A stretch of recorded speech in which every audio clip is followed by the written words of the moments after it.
ഇന്ന് നമുക്ക് എളുപ്പത്തിൽ ഒരു ക്യാരറ്റ് റവ പായസം ഉണ്ടാക്കിയാലോ. കുട്ടികൾക്കൊക്കെ ഇഷ്ടപ്പെടുന്ന നല്ല കളറിലുള്ള ഒരു അടിപൊളി ടേസ്റ്റുള്ള ഒരു പായസമാണിത്. വളരെ പെട്ടെന്ന് തന്നെ ഇത് ഉണ്ടാക്കിയെടുക്കാൻ പറ്റും. ഉണ്ടാക്കുന്ന വിധം: ഒരു നോൺ സ്റ്റിക്ക് പാൻ അടുപ്പത്ത് വെച്ച് 1 ടേബിൾ സ്പൂൺ നെയ്യ് ഒഴിച്ച് നമ്മൾ നേരത്തെ റെഡിയാക്കി വെച്ച ക്യാരറ്റ് ഇട്ട് നന്നായിട്ടൊന്ന് ഇളക്കുക.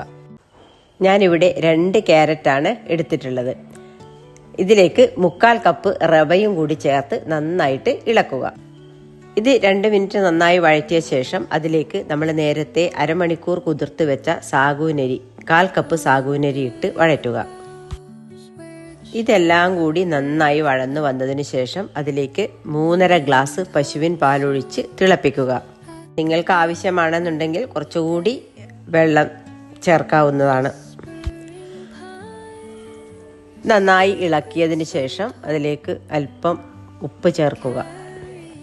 2-3 മിനിറ്റ് നന്നായി ഇളക്കി വേവിച്ചതിന് ശേഷം അതിലേക്ക് മധുരം ആവശ്യമുള്ളത്ര ശർക്കരപ്പാനി ഒഴിക്കുക. പായസം ഒന്ന് കുറുകി വരുമ്പോഴേക്കും നമ്മൾ അതിൽ നെയ്യിൽ വറുത്ത അണ്ടിപ്പരിപ്പ്, മുന്തിരി, അതേപോലെ ആവശ്യത്തിന് ഏലക്ക പൊടിച്ചതും ചേർത്ത് അല്പം കുങ്കുമപ്പൂവും ചേർത്ത് ചൂടോടെ കഴിച്ചു നോക്കൂ. എല്ലാവരും ഉണ്ടാക്കി നോക്കി അഭിപ്രായം പറയണേ.